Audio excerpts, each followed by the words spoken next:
تانوی صاحب، جی جناب کیا کہنا چاہیں گے؟ جی کیسے ہیں آپ اور امت صاحب؟ جی میں ٹھیک ہوں، جی جی بولیے۔ بڑھیا تنویر صاحب، آپ کیسے ہیں؟ جی میں خیریت سے ہوں، یہاں سردی بہت پڑ رہی ہے اور بارش بھی ہو رہی ہے، تو گھر میں ہی ہوں میں آج۔ تو جی جی میں شروع سے آپ کی اسٹریم سن رہا تھا، اور پچھلے ہفتے کچھ ہمارے مومنین حضرات کے ساتھ کچھ میرا مکالمہ بھی ہوا۔ اچھا تو اچھا جی جی تو اس میں ایک چیز میں نے بڑی اہم نوٹ کی کہ جی جذبات کا بھوت پڑھے لکھے ہاں ہاں مسلمانوں پر بھی، جو مغرب کی یونیورسٹیز میں جنہوں نے تعلیم حاصل کی ہے، ان پہ قائم رہتا ہے، جی ہاں اور جی ہاں وہ منطق، لاجک اور ریزننگ کا استعمال دوسری چیزوں میں تو کرتے ہیں، جی لیکن جہاں ان کے عقائد کو چیلنج کیا جائے تو وہ جی بالکل ایک الگ مطلب اس میں چلے جاتے ہیں، جی ہاں ذہنی جو حالت ہے کہیں، یا ذہنی جی ہاں۔ کیونکہ طرز وہ فکر مومن ہے نا، بیسیکلی مومن ہے، تو مومن کا کام سوچنا نہیں ہوتا، سوچنا جی سمجھنے سے کوئی مومن کا تعلق نہیں ہے، وہ صرف ماننے والا ہوتا ہے۔ جی جی ہاں جی صحیح کہہ رہے ہیں آپ۔ جی تو اسی تعلق سے میں ایک سیریز آف لیکچرز کی تھی، تھامس کارلائل نے، آپ نے شاید نام سنا ہوگا، بہت بڑا جی یہاں کا تھنکر تھا 1800 سم تھنگ میں، جی ہیروز اینڈ ہیروز ورشپ۔ تو اس میں انہوں نے ایک محمد صاحب پہ بھی ایک لیکچر کیا تھا، تو ہاں اس میں انہوں نے کہا تھا کہ جو ہیروز ہوتے ہیں وہی ہاں فیتھ کو قائم رکھ سکتے ہیں، اور جب تک جی ہاں انسانی جذباتی طور سے لوگ ان سے نہ منسلک ہوں، ان فیتھس، کسی بھی فیتھ کو قائم کرنا جو ہے بہت مشکل ہوگا۔ اور انہوں نے ایگزیکٹلی ایک بڑا اہم پوائنٹ اس میں کہا تھا، جب محمد صاحب کے تعلق سے انہوں نے کہا تھا جی کہ جو ہیروز صحیح میں واقعی ہیروز ہوتے ہیں، اور جن کا فیتھ جو چل سکتا ہے اور آگے چلے گا، وہی ہاں ہیں جنہوں نے محبت کی تعلیم نہیں دی، بلکہ جنہوں نے جرأت اور جی اس بہادری کو ایمفسائز کیا۔ تو یہ جی بڑی بات، دلچسپ بات لگی مجھے۔ میں نے اصل میں کارلائل کا ایسے جو تھا 15-16 سال کی عمر میں پڑھا تھا، میرے والد نے غلطی سے مجھے دے دیا تھا، ہاں جی کیونکہ اکثر مسلمان اپولوجسٹ کو استعمال کرتے ہیں، وہ کہتے ہیں کہ یہ ہاں بڑی اچھی چیز سمجھتے ہیں اس کو۔ لیکن آج جو حالات دنیا کے ہوئے 150-200 سال کے بعد کارلائل نے جب یہ بات کہی تھی، جی تو اب ہم کو سمجھ میں آ رہا ہے کہ مسلمان کیوں اس حد تک جذباتی ہوتے ہیں اپنے پروفٹ کے تعلق سے، نہ صرف اپنے جی پروفٹ کے تعلق سے بلکہ خلفائے راشدین کے تعلق سے جی ہاں کوئی جی ہاں نیگیٹو بات سننا نہیں چاہتے۔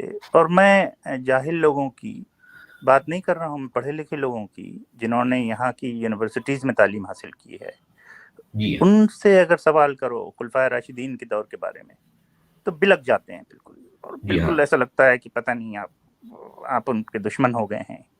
جی ہاں جی ہاں تو یہ بڑا عجیب پہلو ہے جو اسی قوم کی خصوصیت ہے، کوئی دوسری قوم میں نے یہ چیزیں نہیں پائیں۔ میں جا کے یہاں چرچ میں ورجن برتھ کو کویسچن کرتا ہوں تو وہ لوگ بڑے اطمینان سے جواب دیتے ہیں، مجھے مارنے مرنے کی بات نہیں کرتے، اس کے بعد بھی کہتے ہیں کہ ٹھیک ہے آپ تشریف لائیے اور ہم اس پہ بات کریں گے۔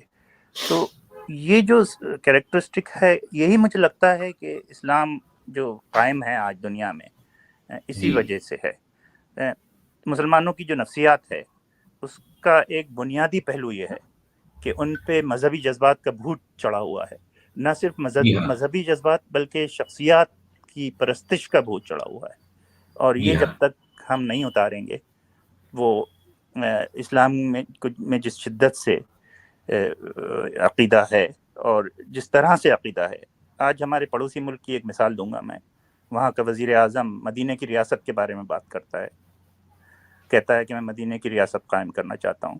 مجھے یقین ہے اس جی نے نہ ہی مدینہ کی ریاست کے بارے میں پڑھا ہے اور نہ سوچا ہے، صرف جی جذبات کی بنیاد پہ وہ جی ایسی ہاں باتیں کرتا ہے۔ ظاہر آکسفورڈ بات ہے یہ لوگ وہی مال بیچتے ہیں جو جس مال کو لوگ خریدنا چاہتے ہیں۔ جی ظاہر جی بات ہے یہ جی ہاں بیچنے والے چورن اور لوگ خریدنا چاہتے ہیں۔ جی جی ہاں، لیکن میری اپنی جو نفسیات مسلمانوں کی، میں نے اس کی اسٹڈی کی ہے پچھلے 15-20 سال سے، میں نوٹس لکھتا آیا ہوں، تو میں اس نتیجے پہ پہنچا ہوں کہ جذباتی جو عقائد کے جذبات اور جو شخصیات ہیں ان کی جی پرستش کے جذبات جو ہیں وہ بہت گہرے ہوتے ہیں، تعلیم بھی اس کو ختم نہیں کر پاتی ہے۔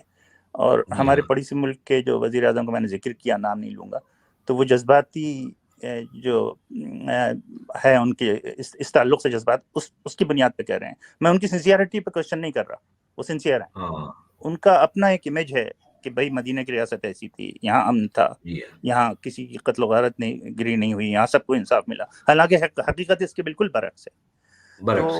جی تو اسی تعلق سے میں نے کچھ ایسے قرآن کی آیات مجھے ملی ہیں جس سے ہم یہ ثابت کرنے کی کوشش کریں گے کہ خلفائے راشدین کا زمانہ نہ صرف آئیڈیل نہیں تھا, بلکہ ان میں سے کئی لوگ قرآن کی اس آیت کی بنیاد پر جہنم میں ہوں گے. تو ذرا امت صاحب آپ, میں یاد کر رہا ہوں سورہ نساء کی 93 آیت نکالیے, 493.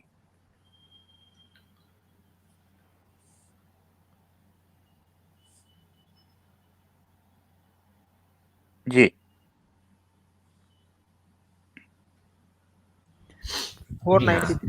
جی ہاں, اس پر روشنی ڈالیے گا سچ والا صاحب آپ تھوڑی, پھر ہم اس کے وَمَن يَقْتُلْ مُؤْمِنًا مُتَعَمِّدًا فَجَزَاؤُهُ جَهَنَّمُ خَالِدًا فِيهَا وَغَضِبَ اللَّهُ عَلَيْهِ وَلَعَنَهُ وَأَعَدَّ لَهُ عَذَابًا عَظِيمًا. دیکھیں, اور جو کوئی کسی مومن کو جان بوجھ کر قتل کر ڈالے, یعنی مار ڈالے, اس کی سزا کیا ہے؟ یعنی اس کی سزا جہنم ہے, دوزخ ہے, جس میں وہ ہمیشہ رہے گا. ہمیشہ اس پر اللہ کا غصہ ہے, اسے اللہ نے جو ہے اس پر لعنت کی ہے, اور اس کے لیے بہت بڑا عذاب تیار کر رکھا ہے. جی اب میرا سوال مومنوں سے یہ ہے کہ حضرت علی اور حضرت عائشہ کے درمیان جو جنگ ہوئی تھی تو اس میں انہوں نے کیا کیا تھا؟ ظاہر بات ہے ایک مومن دوسرے مومن کو قتل کر رہا تھا, اور کیا کر رہا تھا, سیدھی سی بات ہے. تو اس آیت کے اعتبار سے اس میں کوئی ایمبیگوٹی نہیں ہے, کوئی لینگویج کا پرابلم نہیں, بالکل صاف الفاظ ایک دم کلیئر ہے. جی ہاں, جی ہاں قرآن جو ہے قتل کے معاملے میں ایک دم کلیئر ہے. دوسری اور باتوں میں بڑا ایمبیگوس ہے, لیکن قتل کی جہاں بات آتی ہے وہاں بالکل کلیئر ہے. اور ایک مومن کا دوسرا مومن قتل کر رہا ہے, اس کے بارے میں بالکل صاف الفاظ میں لکھا ہے, اس پہ کوئی گنجائش نہیں ہے بریکٹ لگانے کی یا جلیبیاں بنانے کی. تو میرا سوال مومنوں سے یہ ہے, اور مومن, مجھے امید ہے مومن سن رہے ہوں گے, کہ اس آیت خدا کی لوح محفوظ میں لکھے ہوئے قرآن کی اس آیت کے مطابق آپ کے پروفٹ کی بلوڈ وائف اور ان کے داماد حضرت علی اور حضرت عائشہ یہ آج کہاں ہوں گے؟ جی ہاں, اور ان دونوں کو ماننے والے سب کے سب مومنین ہیں, وہ کہاں ہیں؟ جی ہاں, اکارڈنگ ٹو دس آیا جو ہے وہ بالکل ہمیشہ ہمیش کے لیے جہنم میں ہے. ان پر اللہ کی لعنت بھی ہے, اللہ کا غصہ بھی ہے, اور جو ہے وہ ان کے لیے اللہ نے ایک بہت بڑا عذاب تیار کر رکھا ہے. جی, اور اس آیت کے انوسار. جی ہاں, جی بالکل.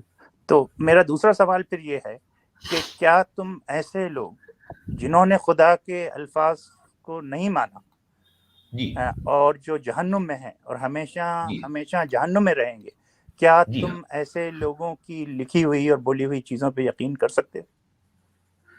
ظاہر بات ہے یہ سوال بھی بڑا ویلڈ ہے, جی اس پر غور کرنا چاہیے مومنین کو. بالکل صحیح ہے. جی ہاں, تو آپ تھوڑا سا مگر مومن تو ہوتا ہی ہے غور نہ کرنے والا نا, مومن تو ماننے والا ہوتا ہے. مومن کا غور و فکر سے بھلا کیا تعلق. جی تو میرا سوال یہ ہے سچوالا صاحب کہ اگر ہم اختصین کی آیات ڈھونڈ کے نکالیں تو کیا, اور اسلامی تاریخ سے جو مسلمان ہم کو پیش کرتے ہیں اور جس میں جذبات کا بہت اہم رول ہے, خاص طور سے ان شخصیات کے تعلق سے, خلفائے راشدین کا دور, سنہرا دور, آپ نے سنا ہوگا, ہم تو بچپن سے سنتے آئے تھے. جی ہاں, تو کیا یہ طریقہ کارآمد ثابت ہو سکتا ہے کہ ان پر, مسلمانوں پر سے یہ جو بھوت ہے, جو جس میں کہوں گا کہ شخصیات کی پرستش کا بھوت اسلامی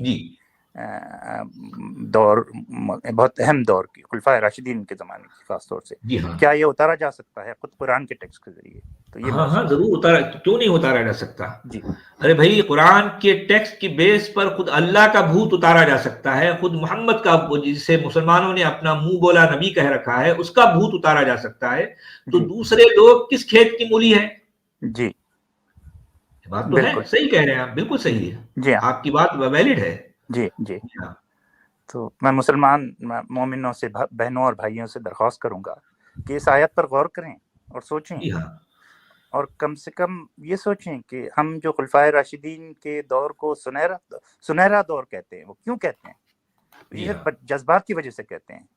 یہ جی ہاں آسمانی کتاب کی تفسیر کے تحت نہیں کہتے، جی یہ ہاں. اسلامی تاریخ. بلکہ یہاں پر میں ایک پوائنٹ یہ بھی جوڑ دوں کہ جسے خلفائے راشدین کہا جاتا ہے، جسے خلفائے راشدین کا زمانہ کہا جاتا ہے، ایسی اس طرح کی یعنی یوں سمجھیے کہ من گھڑت باتوں کا قرآن کے ٹیکسٹ سے کوئی تعلق نہیں ہے.